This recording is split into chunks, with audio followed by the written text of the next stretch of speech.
Three, two, one. Hello, everyone, and welcome to the Skills for Mars podcast. I'm here with Jenni Miller, a co-founder for Management Dynamics and a real passionate of teams development. Jenni, welcome to Skills for Mars. Thank you. Thanks for having me. Thanks. I'm really glad to have you here. Jenni, as with everyone, before we get into the details and we talk about teams, because the focus of today will be mostly teams, can you tell us a bit about yourself, how you got to where you are, how you got to co-found Management Dynamics, who is Management Dynamics, a bit about the kind of work maybe you did before, your career journey, and how you got here? Sure. So I have been all of my working life in, I'd say HR roles, but I'm not an HR generalist at all. I specialize in development, people development stuff. That's a technical term, by the way. And so I grew up in Vodafone, big multinational corporation, and back in the days when it was growing massively. So I joined just as they were on an acquisition trail. I was 23 when I joined them, very, very young, and had an interest in people's stuff, but I really didn't know much about this people's stuff. So I spent many years moving around into different roles and progressing through the organization, doing different, mostly project-based roles, because I worked in the group center, supporting the operating companies. It was I think it was about 28 operating companies at that point. And we were like internal consultants to the business in our area of speciality.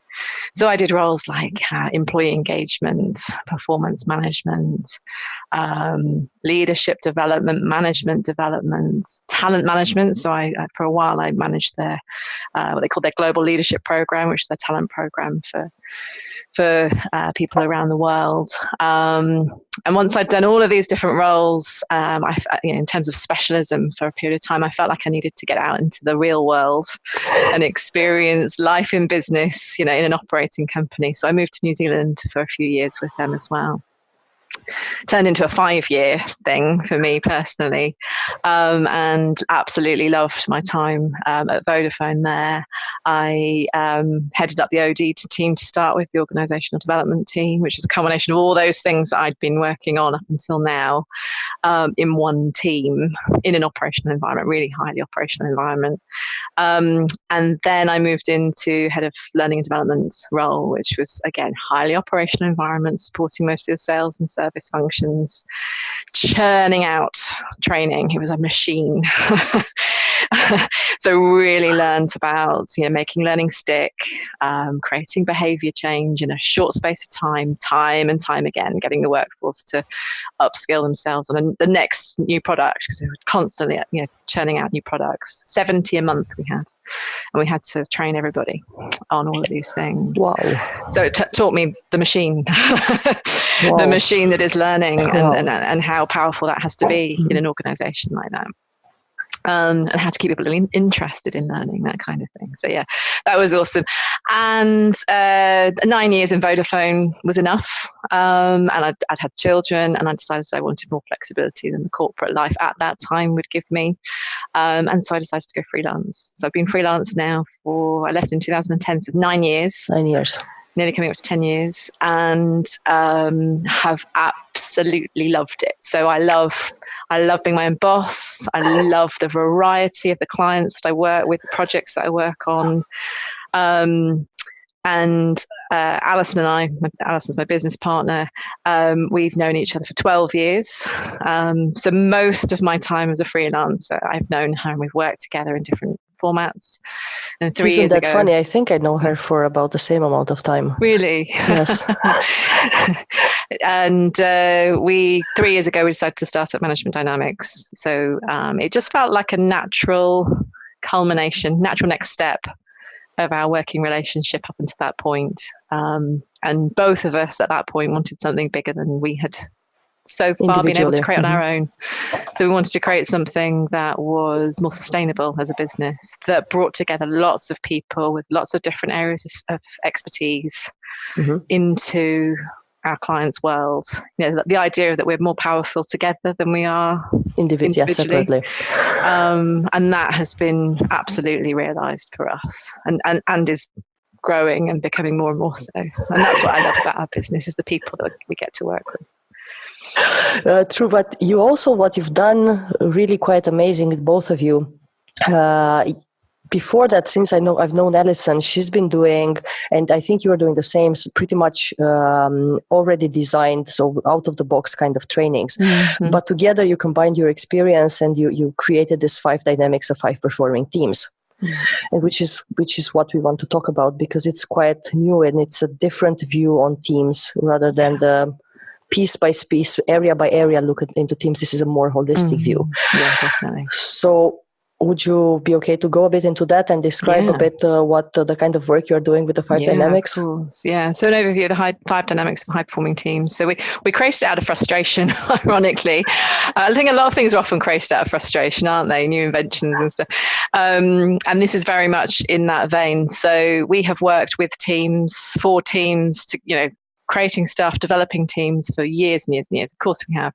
And we've used a lot of other people's stuff.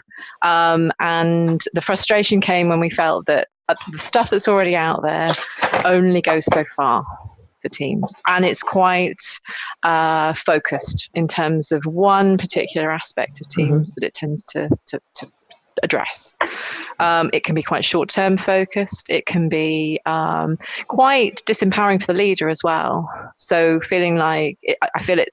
The products that are out there enable facilitators to do great stuff and help teams to a certain extent, but it's often instead of the leader being the ones that can support their team going forward. And so we felt we needed to create something that was more holistic, as you said. That word that you used, I think, is really appropriate, and is wider reaching, because we think that, and we know actually, the research tells us that teams are not just about the relationship. And of course, relationships are really, really important, but that's just one aspect. And so we wanted to create a model that would address everything that a team needs to be thinking about all the time in order to achieve high performance. And that's where the 5 dynamics came from. Yeah. So how is the 5 dynamics different? What are the all the areas that you look at? Yeah. So the 5 things that we think are important, we know are important. We've validated it through looking at huge amounts of research. There's a lot of research that's out there in relation to teams, and so we've scanned it all and pulled it all together when building this model. So the 5 are reason. Why does a team exist? What's its purpose? What is its purpose in relation to the organizational purpose? How does that fit? What value does that team bring to the organization? But we don't just stop there. That's not enough. We also have to think about what's the teams are made up of people, right? And people come to work every day wanting to be motivated. They want to do a good job. Most people don't come to work wanting to do a bad job, right? True. And so most people like to enjoy it and enjoy the people they're with. We want to do a good job.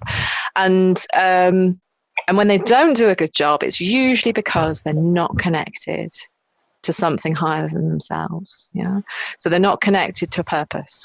They're motivators, and their reasons for doing the job that they do just aren't being fulfilled. So that's a really important part of this, is understanding everybody's connection personally and individually to that reason, and making that really obvious. And of course, by thinking about that and making that clear, you also start to build another dynamic, which we'll talk about later, which is relationships. So that's one aspect of all of this, is getting really clear on the reason, both at a team level and individually. And sharing that, and then constantly having an eye on that all the time. Second thing is results. I think it goes without saying, but it's amazing how many team models that are out there really don't even focus on this. It's kind of taken for granted. And the danger is that if you take something for granted, it's just not focused on. Or maybe one person in the team is thinking about it, i.e. the leader, and other people are just not focusing on it in the way that they should. So there's something in there about getting crystal clear about what the team is accountable for delivering. And we like to talk about the 5 big whats. 5 big whats, the 5 big buckets of accountabilities that team has. And the reason we say 5, and it doesn't have to be 5, it can be up to 5, right? You could have 1. Okay. Really, really clear accountability. But most teams have a few more than that. But no more than 5, because it needs to be really memorable for the team. People need to be able to remember it. It needs to be in simple language, and people need to be able to just, reel it off at any point. And then it needs to be simple, because we need to bring it into our daily life and our work every day. We need to constantly be talking about these 5 big whats. And once we're clear on that, things like prioritization becomes really easy. Because what we do is, when something new comes in, and we go, how does that relate to our 5 big whats? Well, it doesn't. Maybe we shouldn't be doing it, and let's push back on that. Or do we need to reevaluate our 5 big whats, so that, because that's really, really important, strategies changed, whatever, now our five big whats need to change. So again, just like with reason, this is on 2 levels. So with results, we're talking about accountabilities that the team has, these 5 big whats, but we're also talking about everybody's individual connection to those 5 big whats. Now, not everybody in the team would link to every single big what, but they need to have a link to at least one. Otherwise, what's their reason for being part of this team? And once you get clear on that, who supports what accountability, writing objectives becomes really easy. Collaboration, across individuals within the team. If 2 people are working on the same accountability, they need to talk to each other. They're probably interdependent upon each other. That kind of thing starts to become clearer. And what that cuts out, which is such a big problem in so many organizations, is duplication of effort. So many times I've talked to people in teams, they work in the same team, and they suddenly realize that they're working on the same thing, and they hadn't even realized it. Is communication of these parts connected more to relationships, or is it underlying in all of the 5 dynamics? I think you're right. I think it's underlying in all of them. I think with all of these dynamics, relationships, they're all interconnected, aren't they, at the end of the day? But you've got to communicate. You can't just do this in isolation. You can't get people to individually try and work out where they sit in terms of these 5 big whats and then leave it there. Otherwise, you're missing something really, really important. You've got to get people talking to each other if you want collaboration to happen, and if you want the efficiencies to be realized.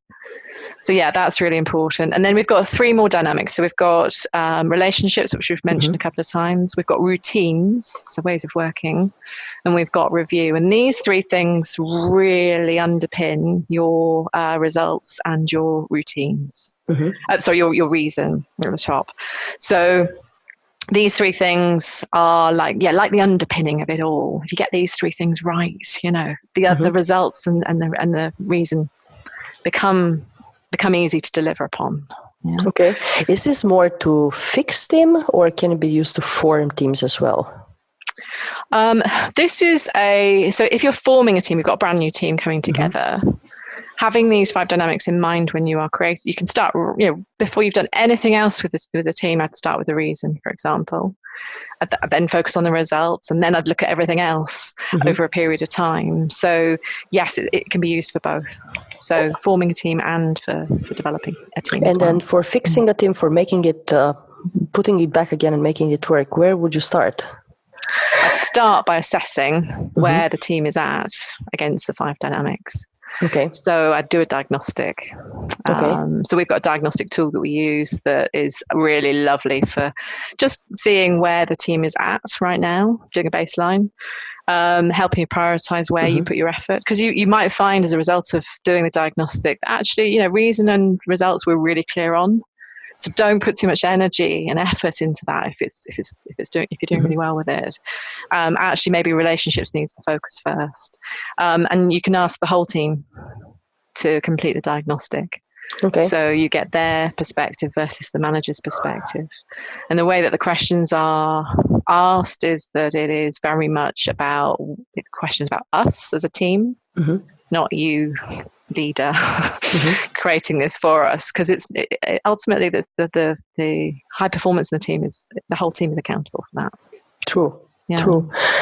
I imagine that one of the reasons maybe why so far we've been focused on different areas is that it's 5 dynamics is quite a lot, and putting them all together and deciding where to start, what's first, how to connect all of them, it's quite difficult. But on the other hand, teams are difficult, right? They're complex. They're made out of people. They're complex, you know. Yes, and then I'm thinking about just normal relationships that we have, right? Like living with family and everything, and those are complicated. Where we already know that, hey, we love them and we like them, and no matter what, we're stuck with them. So we need to make it work. But where you're not stuck with someone and you can move forward and you don't need to understand necessarily, and you can let go, it's even more difficult to talk about that reason of why we are here. Yes, exactly. But I think one question that comes to my mind quite often is, because there's a bit of a misunderstanding, not a misunderstanding, but maybe of a different view. We tend to focus right now very much on individuals. Right, before we were more focusing on communities, right? Even I come from this kind of setting, right? And where from as a culture, but now it feels like more and more, particularly in the West, we focus a lot on individuals, right? Who am I? What can I do? What are my strengths? How can I build on them? How can I get targeted training, targeted development, a targeted job, something that has an own name, right? We don't even have jobs, job families, or whatever the structures that we used to have. Everyone, I know someone who's called right now people geek. I've never heard of this job in my life, but anyway, you have gurus in organizations, you have all sorts of titles which belong to one person, and even the job is being now created for one person, because that person can deliver something special. So even though somewhere in the back of my mind, we work with teams, we work with one another, right? We are social beings. My question is, are teams still relevant? Do you find them still relevant? Are companies still coming to ask for support in building teams, developing teams, fixing them? Are they still relevant in this world of myself, I? I think you're right. First of all, I think you're right that the world is becoming more individualistic. It's always been a big part of the US culture and the UK culture, and I think and I think it's becoming more so in other countries where you might not have seen that before. And yes, we're also seeing a massive increase in emphasis on teams. And I think there's a couple of things that are driving that. First of all, people are more dispersed. So the individuals that we have in organizations are not necessarily together in the same location. And that creates more difficulties for people, for organizations, you know, in terms of feeling connected to something, you know, feeling a sense of belonging, feeling that we have relatedness with our peers and the people that we're working with. It's so much harder to create when you're not physically located in the same room as each other. I think also what we're seeing is that more agile teams, so teams coming together for a specific project, breaking up again, and then another team forming for another specific project. Probably not necessarily sequentially like that. It's more fluid than that. It's more, you know, I might be a member of more than one team all at the same time, because I'm working on multiple projects at the same time. That's complex. Where do I get my sense of belonging from? And thirdly, I think that the world is changing at the pace, as we know. It's getting more complex, and we're seeing things like automation coming in, robotization, if that's even a word, robots coming in, artificial intelligence, and the things that robots can do, you know, repeatable tasks that, you know, that you can create an algorithm for. You can't create an algorithm, not that I know of at the moment anyway, maybe it'll come, but I think it's very hard to create an algorithm for teamwork. And so the bit that people will still need to do, no matter what, is collaboration, team working together with others, the creativity piece, the innovation pieces that robots just can't do. Yeah. So how do we bridge this gap? Because it feels like, from what we are talking, that the more we focus on the individual, the more there's a need to actually fix or build teams, because we are, because of that, just extraordinary focus on on one person, right? And giving their self-esteem and giving them the right title, the right job, and all of that. So the more then we need to focus on the other side, right? To either fix teams and so on. How do you bridge that when you have maybe very, very different personalities coming together in a team that needs to be fixed? Do you see a trend? Is it more about relationships? Is it more about, reason? What is it about? How do you bridge that gap when you work with teams to move from an individual to the team? I think it's about all of it. I would say that, wouldn't I? I think you start with a reason to start there, because then the reason you start there is because when people have a why, a really strong why, it's so big picture that it creates commonality. We're connected by this reason, and therefore our differences, which is detail, that's small picture, don't matter, because we're up here. Yeah, and that purpose is it's the glue that binds us together. So it's the thing that we can always come back to and go, we'll always have that in common, even if we're really, really different people at this level. Yeah, even if we work in really different ways on really different things, that's what keeps us together. So how does that relate then to, because you have at the executive level, for example, in executive teams, when you have very, very different personalities, where I is quite important, and it should be important, because you need to deliver, you need to make decisions, you need to have the courage to do it and to trust yourself. So that I is, and knowing yourself and knowing your abilities, is very important. But I've seen so many dysfunctional teams at an executive level, even if they know the why, right? They have the purpose, whether that's profit margin or whatever that is company related. Someone gives them the purpose, right? The big purpose. But still, some of them have 10, 15 years of working together, and they don't communicate. You can see that either they double effort, or their teams do it because they are not able to communicate between themselves, or they fight on resources, or it's just not, something is not working. And they can't. And I tell you what's not working likely in that environment. They haven't got the right why. They haven't got the right reason. So if it's just about money, that's not enough. It's not enough for people to get connected to. Yes, of course, it's important they're in business, but it's got to be something beyond that. And they've all got to be really clear about how what they do contributes to that reason. So I'd probably suggest they need to more work on that first, to then be able to come together. Because until they do that, they're always going to be individuals just turning up to get paid. We spoke about teams working remote. We spoke about working remote implies technology. Does technology involve or affects teams in any other way? Does it help them grow? Is there technology to help them grow, to help them perform? Is there technology that hinders them from growing and developing and communicating properly? What do you see in your day-to-day work?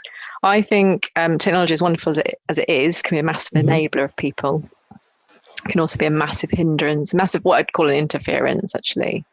So we talk about, there's a lovely model, it talks about performance is equal to the potential of a team, for example, minus the interference, the stuff that gets in the way of that team. So if you think about technology in particular, can be a massive interference.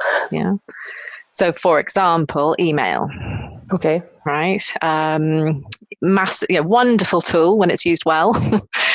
When it's abused, it's not managed very well, it can become a massive source of stress, conflict within a team. Misunderstandings. If you read an email in your head when you're feeling cross, and the email sounds cross, right? You change the tone in your head and become read it in a nicer tone of voice. It changes the whole tone of the email. And we talk about there being, the research shows that 75% of emails that people receive on average are unnecessary. So we're creating a huge amount of workload for ourselves. And is it at an individual level, or is it at a team level as well? So the individuals drive what happens in the team. And usually what happens is that the biggest source of unnecessary emails, or just emails in general, comes from your own team. Okay. In an organization. So you've got to be using email well, otherwise it's going to be an interference. Just one example. I mean, we could apply the same to a WhatsApp group or Slack or Trello, whatever the tool is that you guys use to keep up to date with each other. You always need to be using those with real purpose and intent to avoid it becoming an interference. It needs to be an enabler of the team. And it needs to be driving, when you design that routine, because ultimately the use of technology is just a routine, you need to be doing it in such a way that you're thinking about, so if we decide we're going to email each other in this way, is that building relationships, or is it getting in the way? But no, I've never seen a team sitting down and discussing this. Never. No, exactly. People don't, do they? We just do it, and it just becomes a habit and a behavior. Yeah. So how do you work to change that, and how do you work to actually make it stick? Because telling them about it, maybe they recognize it, and then of course, they understand that this is a hindrance. But going back to work, you just go back to what you've always been doing. And they do find some good reason to be on Slack or WhatsApp, and maybe if it's not you, it's the other team member. How do you make them first talk about it, and then second, how do you make it stick? Lovely. We've created a set of tools, basically. So first of all, helping leaders to understand what's going on and getting them to do their own thinking about what they see and observe. Because a leader has a lovely, unique role that they can look across the whole team and notice what's going on for everybody. They have that position that they can play in the team. So they can be a facilitator, a really effective facilitator as a result of that, as well as being part of the team, of course, and experiencing this from a different perspective. And so our role, we see, is to set them up to be able to have that conversation with the team, to be able to facilitate a meeting or a conversation or a set of agreements that the team creates around how they purposefully create their own routines. Doing an audit would be the first step. Have a look at all the routines that you have, look across all of the different areas that there are in relation to meetings. Meetings are a massive source of frustration for people. Decision making, how's that done on a day-to-day basis? Does it all fall on the shoulders of the leader, or do the team feel enabled to make some decisions on their own without the leader present? And when does that change? If something is getting more risky, a customer is threatening to leave, for example, does the decision threshold change? You need to have some way of agreeing that with the team. So we've created a whole heap of tools that managers can pull in, to the right moment in the right way, and have a discussion with their team around it. Do they do it? Do they have those discussions? Do they actually do it? Because with all these lean organizations, I always find that whatever tool you try to implement, which is new, it's just like, I know I have it, but to run an audit right now, to really understand what's happening in my team or what's happening here, it will take so much time to sit down and have the meeting, and then the clock is ticking, my project needs to be delivered, or accounting is waiting for this data, or whatever. It tends to never happen. Our experience is that people do, and maybe it's because we've created stuff that's really simple and easy. When I say audit, it does imply a massive big piece of work, doesn't it?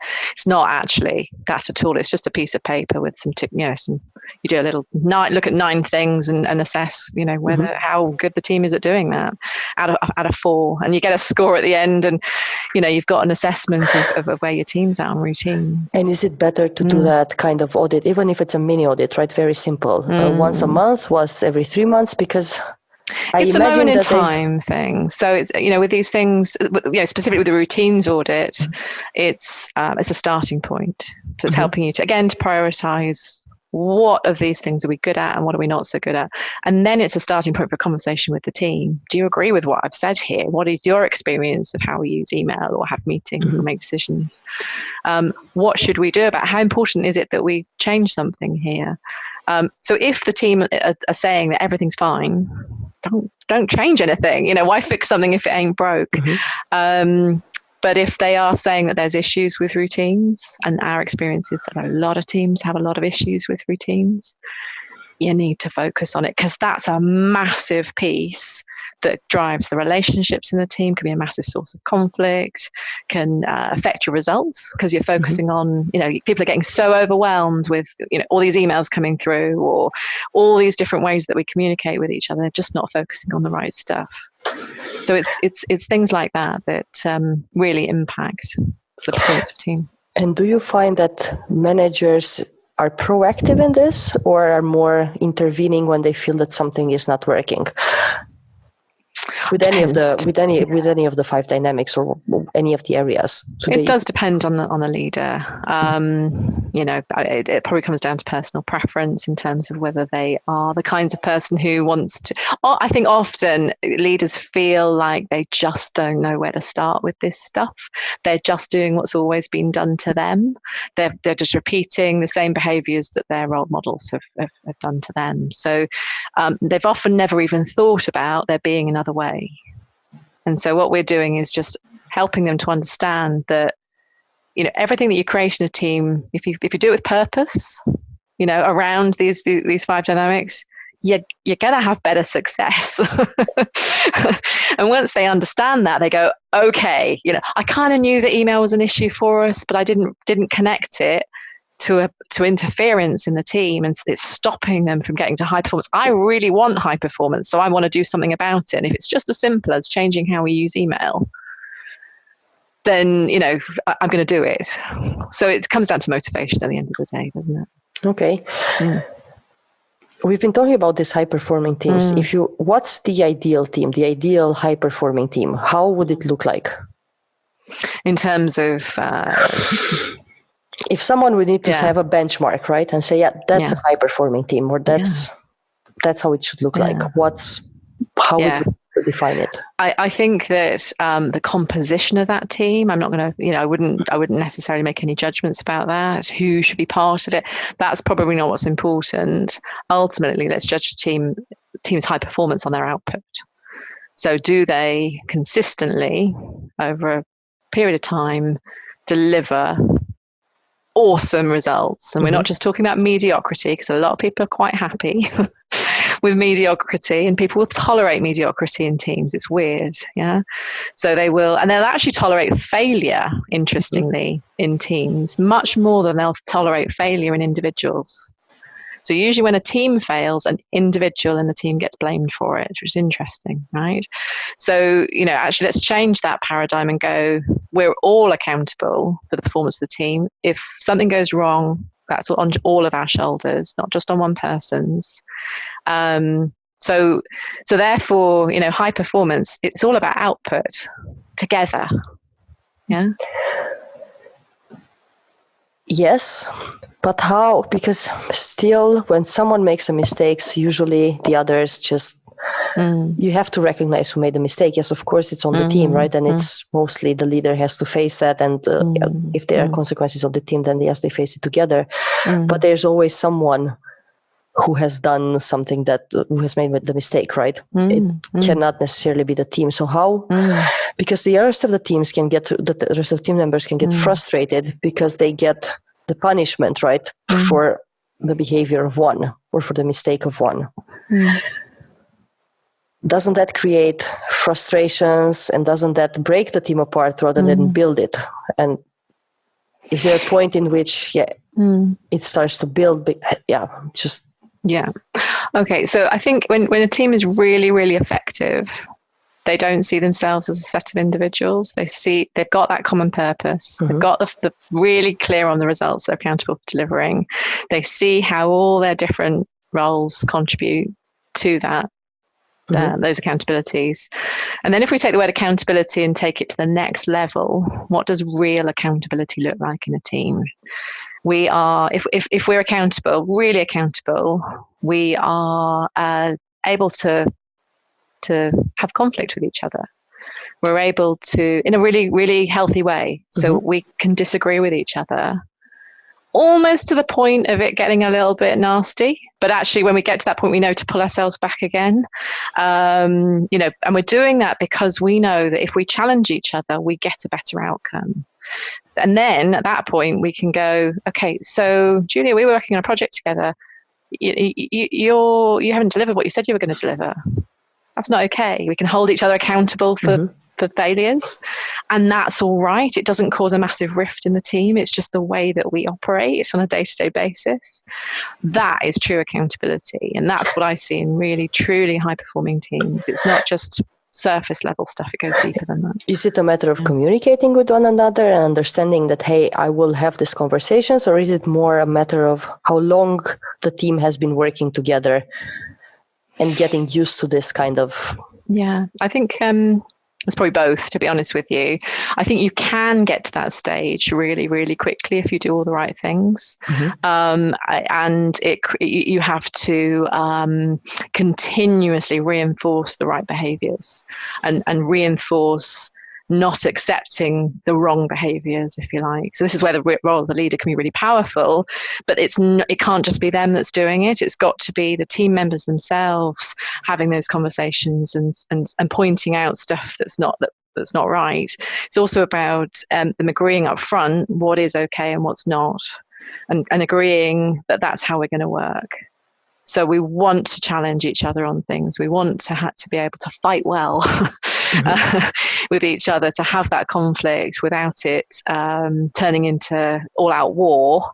But at the same time, we also don't want artificial harmony either. We don't want it to seem really nice, but actually under the surface, you just dig a little bit deeper. It's not actually at all. There's a lot of unsaid stuff. So we want to it's open enough that we can say what we think without fear of reprisal. Yeah. And that does, that often, I mean, I know teams that have been together for 20 years and still haven't got to that point because they're just not doing the right things. You can get to that point really quickly just by agreeing that that's where you're going to go, and then constantly reinforcing those behaviors along the way. Is it the leader? Is it how the team is formed? It's both. What's most important? Both. Yeah, both. The leader is the glue, again, that holds the team together, has a lovely position of this kind of helicopter view of what's going on in the team, can facilitate stuff, can set a tone for the team, can, put their, they have a unique position in that sense. And at the same time, they're just a part of the team as well. They're just someone who happens to have a bit more authority in the hierarchy of the organization. And so if they see themselves in that way, they are invested, therefore, in creating a good team because they're a part of it. They're not separate from it. Are there certain skills that a team leader, manager should have to be able to lead the team, not to lead a project or to get results, but to actually lead and be part at the same time of the team? Yeah. What would be, I don't know, three maybe from what you've seen, and not necessarily from literature, but from what you've seen. Yeah. What makes a good leader of teams? Leader of teams. I think, you're going to make me choose three. Okay, so I used the word facilitator earlier. I think that is really, really important. So being able to facilitate conversations, have an outcome in mind, and to be able to help the group to get there. It's about, I talked about big picture detail. They need to be able to navigate both, because the team are working at both levels, and generally the team are working at the detail level. But the leader, a really effective leader, is someone who can step out of that when it's really important and probably spend most of their time up here, looking at overall across the team. How are things pulling together? That person's working on that bit. How does that connect with that? How does that connect with that bit? And it connects with that bit in the organization over there as well. So I'm keeping an eye on that stuff too. So they kind of are looking at things from a different perspective and able to bring it together, but also drop into the detail where it really matters without staying there, getting stuck there. And I think thirdly, they have to have a really, really positive intent for the people and the individuals in their team. They have to want the best for them. They have to want to develop them, want to grow them, want them to be able to be at high performance all the time. And they see their role as an enabler of that. if you think about the impact that the leader or the manager has on the individuals in their team on a day-to-day basis, it's massive. Managers have the research shows a 70% impact on the engagement levels of the people in their team. So that, whether they want it or not, that's a powerful position to be in, right? Yes. Really powerful. So they need to use that power well, use it for good, not for evil. Did you now talking about maybe the good and the evil at the same time? Have you ever had any teams or any managers present in your trainings or during the audits that you're running, and just having an aha moment and realizing that, hey, the team doesn't work because either of me or of this and this individual, and then having to actually let go of someone so they can move on and build from there? Because we do make mistakes and hire the wrong person in the team. Do you know, generally, most people want to make things work, even if there are difficult people in their team. What they want to do is overcome that difficulty. And usually the aha moment comes from understanding that person just works in a different way from other people, and therefore needs some more support on something, or other people need to flex their style to accommodate that person and enable them to be part of the team. And we talk a lot about the importance of diversity of thought, and when you have someone who is so different, actually can be a really powerful part of a team. It's easier said than done sometimes. Oh, I know. And you've got to tolerate working with them on a day-to-day basis, right? Yes, and if they're always contradictory and they always have another point of view, and they're always challenging and never letting go, then that builds. It can be tiresome, and it can be particularly tiresome for the leader, I think, in that situation. And they may need to make a decision whether that behavior is so unwelcome in the team and so different from the climate they want to create that actually it's not okay. And therefore a tough decision needs to be made, or whether they can somehow, that person brings something so valuable to the team in other ways that actually that wouldn't be okay to get rid of them. Actually, this maybe, and often it's about having a conversation with them and pointing out to them the behaviours that they're generating and the impact it has on the people around them that can make a massive difference. So I find that on the whole, people come with that perspective of I want to make it work, far more than they come with the perspective of I want to get rid of that person. Yeah. So coming in, I imagine, I was just wondering, they have really a moment when they say, this is what's not working. It usually takes a long time for people to get to that point. Okay. It's interesting. Yeah. Observing, where people come from to start with, and getting to, because I think it's a really tough decision to realize that something's just not working. True. Especially if you're invested in that decision and if you've hired that person, that's usually tough. Is there a best way to welcome people in the team? Because let's say you are 4 or 5 or 6 already doing a complex work together, and then someone new comes in.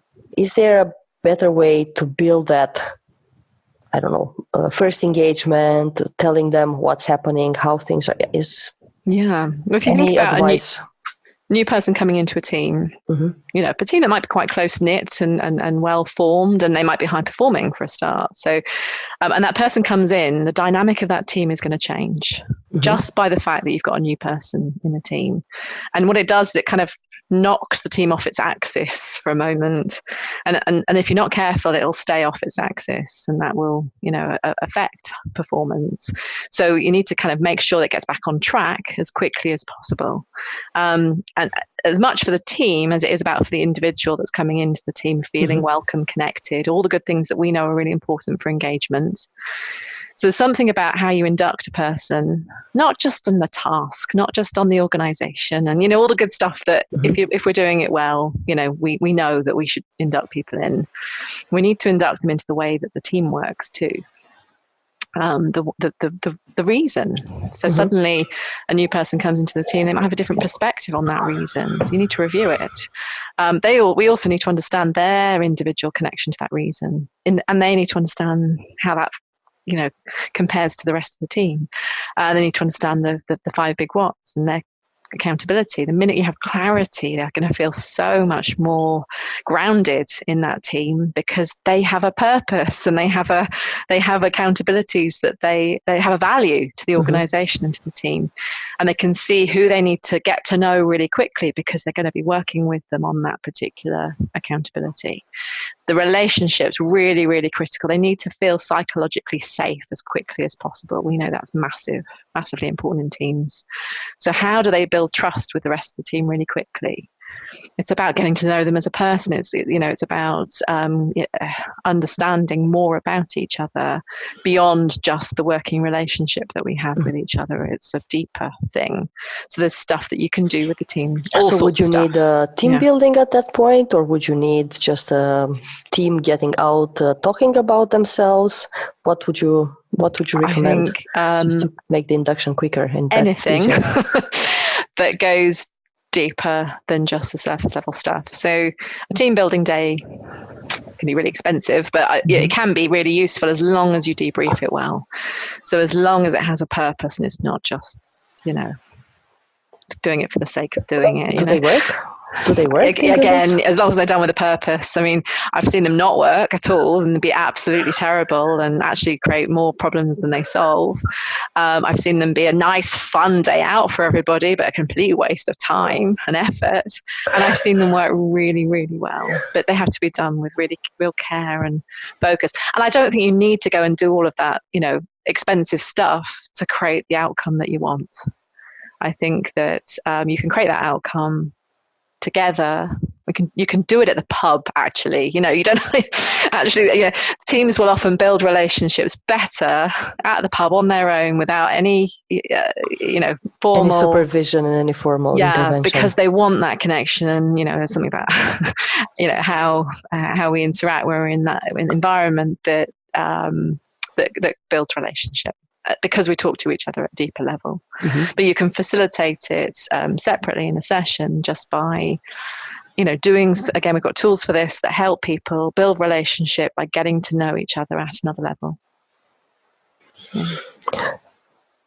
Now, on the reverse side, right? Because we've just discussed that the teams, when they welcome someone new, they shift a bit, right? Their routines change.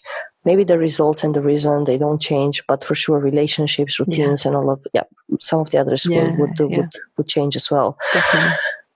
What helps them to get back on track? Because most of the time, I don't imagine that it's a new individual really changing the culture and the dynamics of the team. It has, most of the time, it's the other way around or somewhere in the middle, right? How do you get them back on track quickly so they can continue delivering? I think new people into a team have a very unique opportunity for the team, because they ask the dumb questions that we maybe haven't asked ourselves up until this point, haven't asked each other for a while. Why do we do it like that? Because we always have. It's not a good enough answer, right? It shouldn't be a good enough answer. So I think that being open to and welcoming the opportunity that a new person brings to a team, which is just a fresh pair of eyes, see things from a different perspective, really important stance for a team to have. And usually we need to create an opportunity for that to happen. Can't assume that that person will voice their opinions to a team that they're trying to build a relationship with, just on their own. So I think one of the first things that a team can do is invite a new person to make observations in a really safe way. And the leader might be the best place to do that, to have those conversations. What do you notice? What do you observe about what's going on in this team? Just because they have that different perspective on things.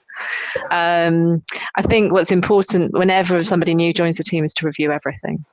So do a quick, it doesn't need to be onerous, just a quick review of all the 5 dynamics. And I think what we keep coming back to in all of this is doing things with intent. So, again, that leader having that helicopter view going, something's changed in this system that we have here, this team. What do I need to do to realign it or, change it completely? Because ultimately that person could be making quite a significant impact on the team. What do we need to change to maintain the high performance that we've achieved? Sometimes it almost feels like you need people who already know how to communicate, receive feedback, positive and negative, give feedback, positive and negative. You need leaders who are able to run these teams and understand that, hey, new guy coming in, maybe this is where the difference lies. It's this and this personality, this and this skill level, values, and so on. And being aware of that and really thinking about it so they can run that.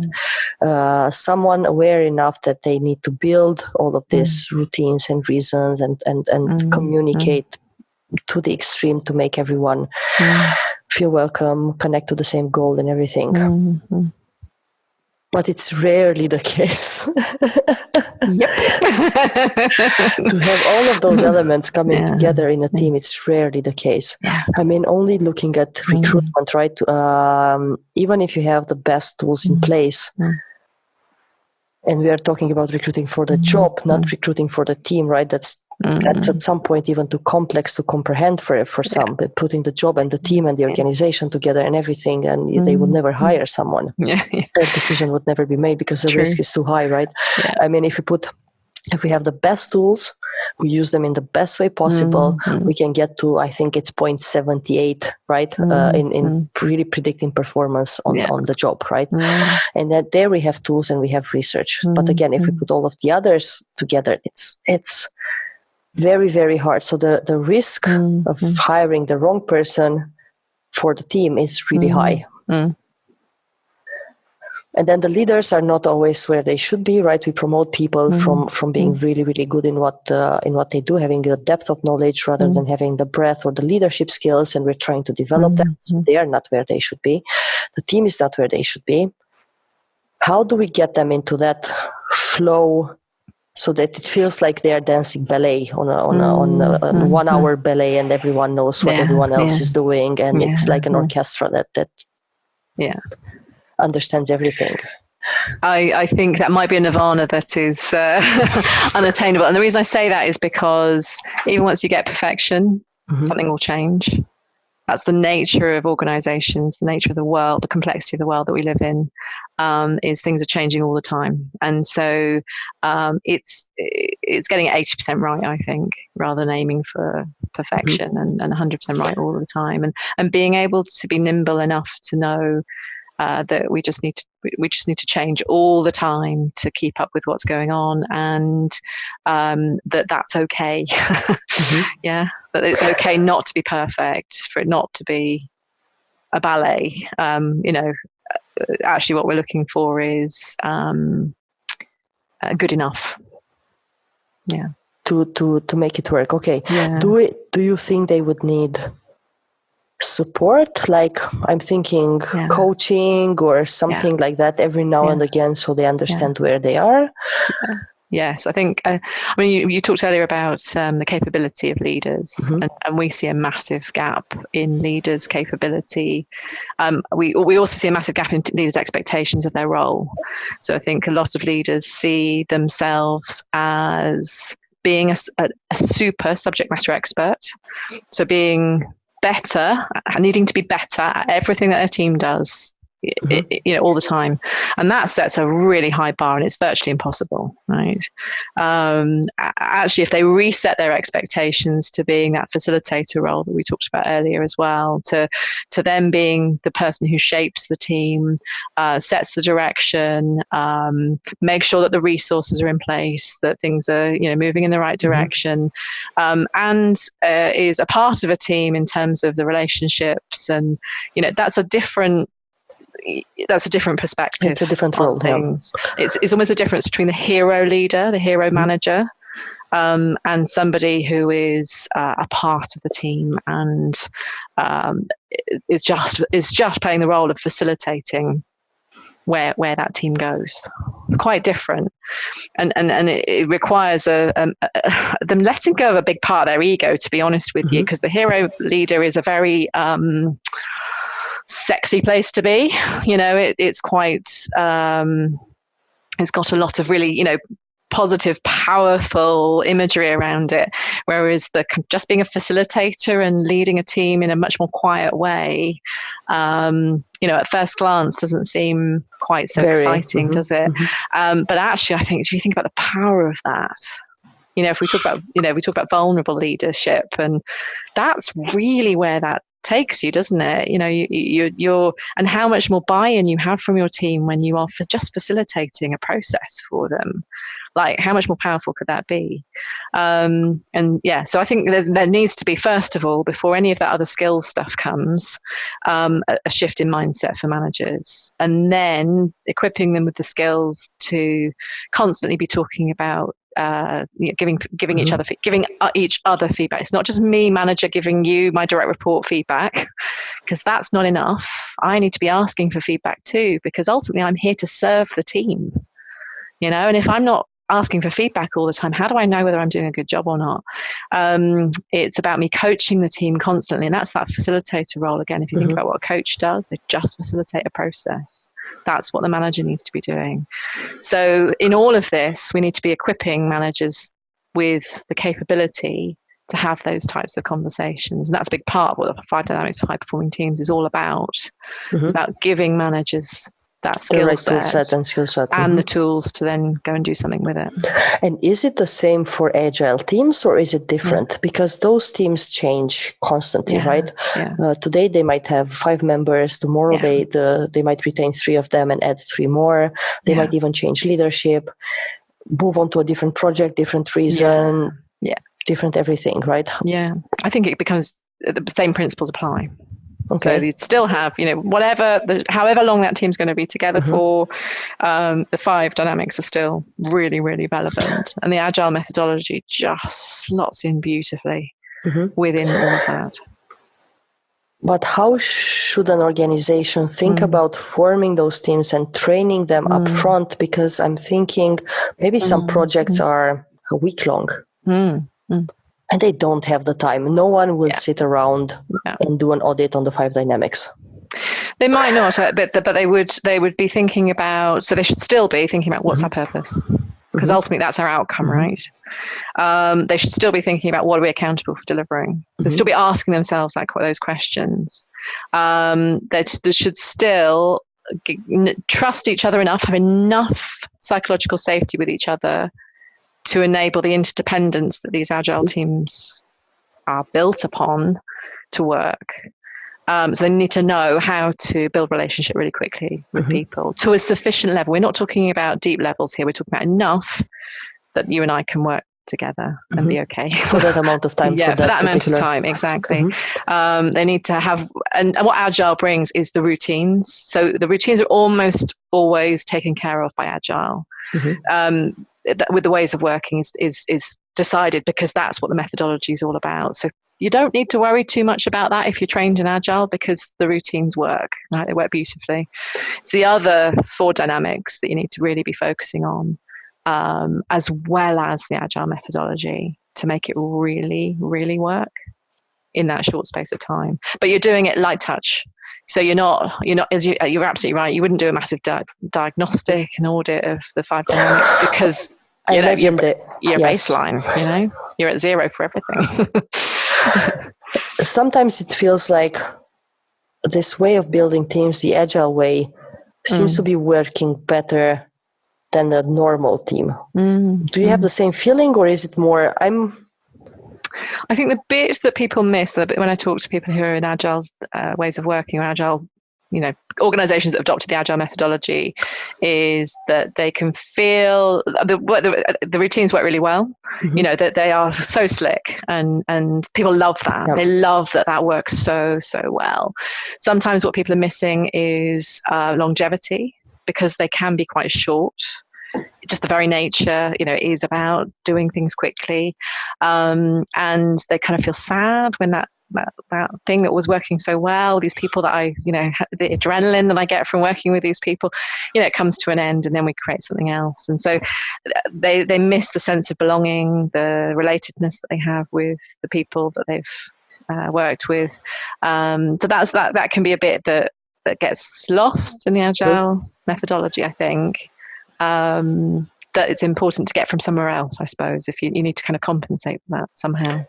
But I imagine that on the other hand, on the non-agile teams, so on the classical teams that work together and tend to work together for a long time, you could end up having even a group think kind of, right? Yeah. Getting to that point in which you know each other so well that you're no longer challenging. You end up having the same kind of ideas, and then it's not innovating anymore. It's not changing with times. It's maybe, Yes, absolutely. Yeah, we can get stale because we are so Exactly. used to doing the things we've always done. Yeah, I think you're right. Did you ever have to change one team that was that became stale?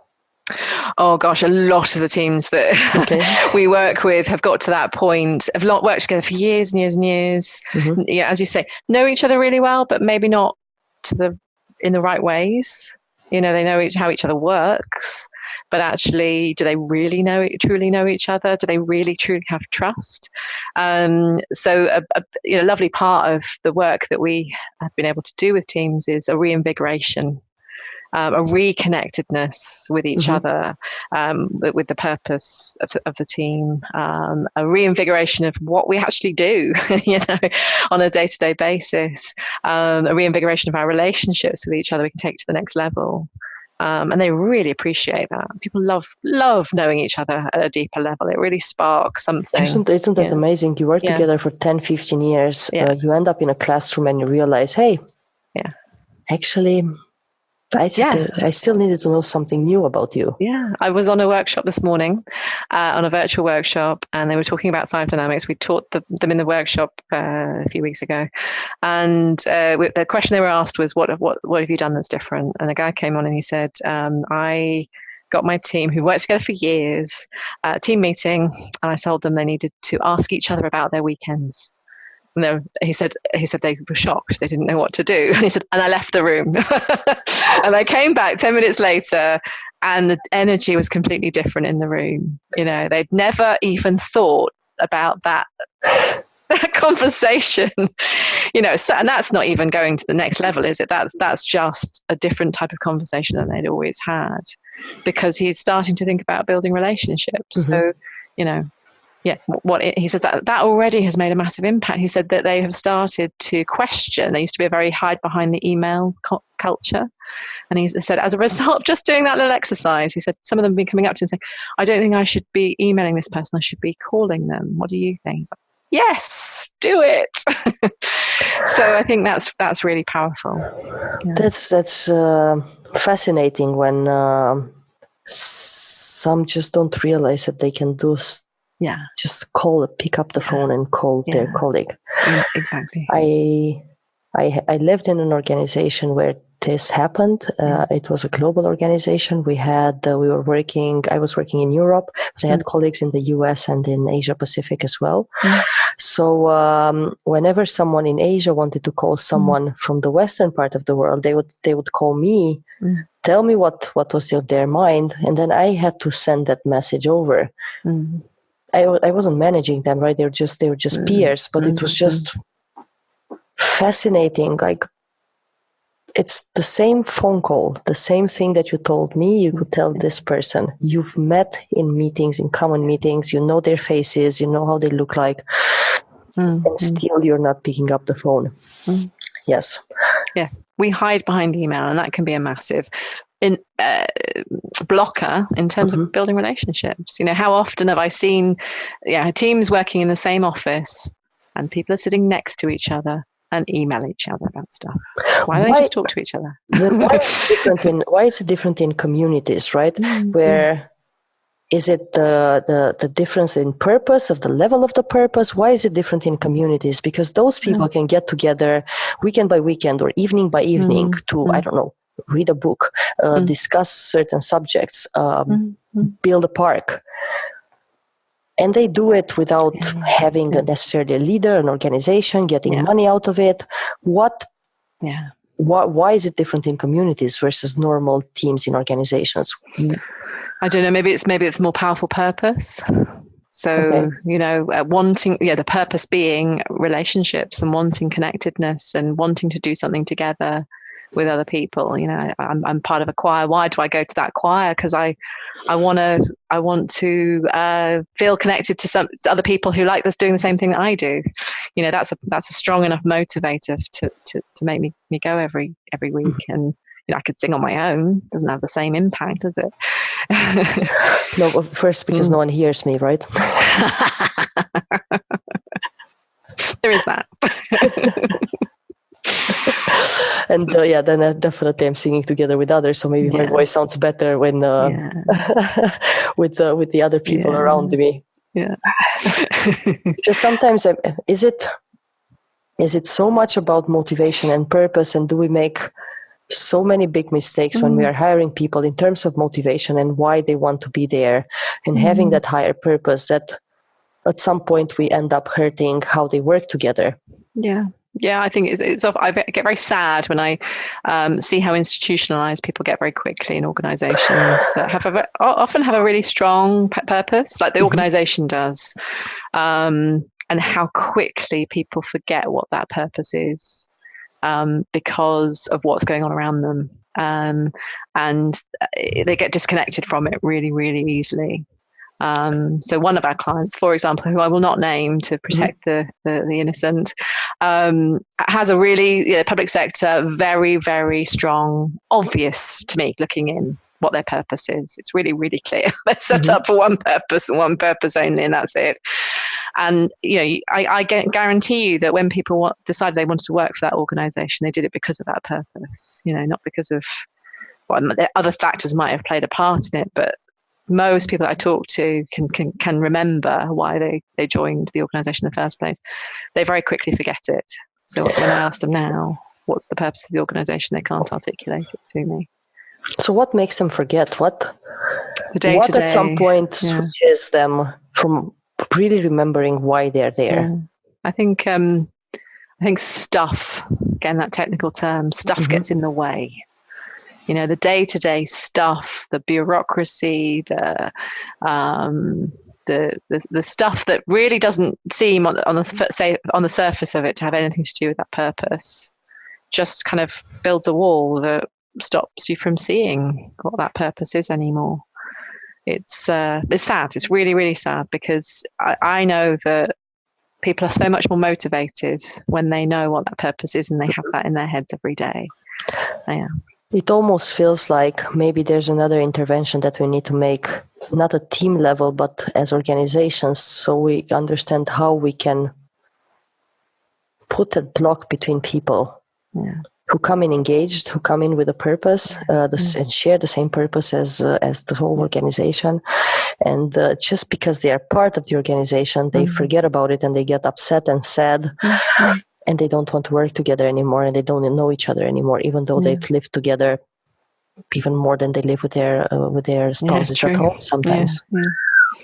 Yeah, absolutely. Very, very interesting. That's a good thinking for maybe the next time.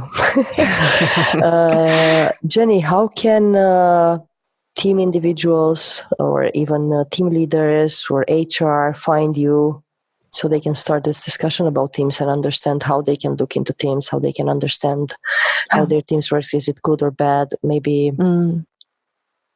Yeah. So I'm on LinkedIn, always open to connecting with people, even if it's just to share ideas, thoughts, best practice. Love having conversations with people.